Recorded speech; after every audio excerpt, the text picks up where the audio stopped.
মা ও সন্তানের দেখা হয়েছে এর আগেও, তবে এবারেরটা একেবারে আলাদা।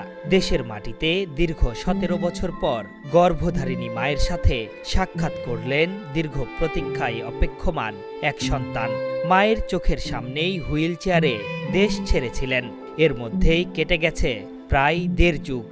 দেশে ফিরে এবার দেখলেন মা হাসপাতালের বিছানায়। তবু তো দেখা হলো, এ যেন শত সহস্র কোটি বছর পর মা সন্তানের সাক্ষাতের চেয়েও অনন্য কিছু। ৬,৩১৪ দিন পর জন্মভূমি বাংলাদেশে ফিরলেন তারেক রহমান। এর মধ্য দিয়ে স্বদেশের মাটিতে ঐতিহাসিক প্রত্যাবর্তন হল বিএনপির ভারপ্রাপ্ত চেয়ারম্যানের। বিমানবন্দর থেকে নেমে ৩০০ ফিটে লাখো জনতার কাছে সংবর্ধনা নিয়েই ছুটে যান মা ও সাবেক প্রধানমন্ত্রী বেগম খালেদা জিয়ার কাছে। তাতেই যেন ইতিহাস সৃষ্টি হলো, লেখা হলো নতুন এক অধ্যায়। 1/11-এ নিপীড়ন নির্যাতনের শিকার হয়ে চিকিৎসা নিতে লন্ডনে গিয়েছিলেন তারেক রহমান। সেই যে গেলেন, এরপর একাধিকবার দেশে ফেরার চেষ্টা করেও ব্যর্থ হয়েছেন। পতিত আওয়ামী লীগ সরকারের নানা জটিলতায় দেশে ফিরতে পারেননি। এ সময় হারিয়েছেন আদরের ছোট ভাই আরাফাত রহমান কোকোকে। অন্যায়ভাবে কারাভোগ করেছেন মা বেগম খালেদা জিয়া। অসুস্থ হয়ে চিকিৎসা নেয়া মায়ের পাশেও থাকতে পারেননি। বুকটা যন্ত্রণায় ফেটে গেলেও দেশের মাটিতে পা রাখার সুযোগ পাননি তিনি।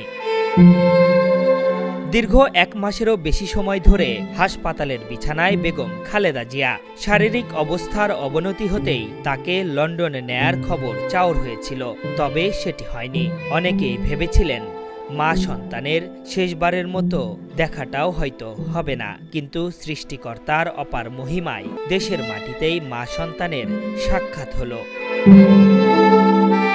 এই দেখায় মা ও সন্তানের কোনো কথা হয়েছে কি হয়নি সেটি হয়তো কাচে ঘেরা ঘরেই বন্দী থাকবে। এই দেখাটা ঐতিহাসিক, এমনকি আবেগ অনুভূতি সবকিছুর ঊর্ধ্বেই জায়গা করে নিল। দুই শক্তিকে আলাদা করার যে কূট প্রচেষ্টা, সেটিও ব্যর্থ হলো। তারেক রহমান দেশে ফিরে বিমানবন্দরেই দেশের মাটির স্পর্শ নেন। এরপর মানুষের ভালোবাসায় সিক্ত হয়ে পেলেন মমতাময়ী মায়ের স্পর্শ। বিএনপি নেতারা এতদিন স্লোগান দিয়েছেন, মা মাটি ডাকছে, তারেক রহমান আসছে। আজ সেই আহ্বানে সাড়া দিয়ে মা মাটি মানুষের কাছেই ফিরে এলেন জনতার তারেক রহমান। আশরাফুল ইসলাম, ওয়েব 24, ঢাকা।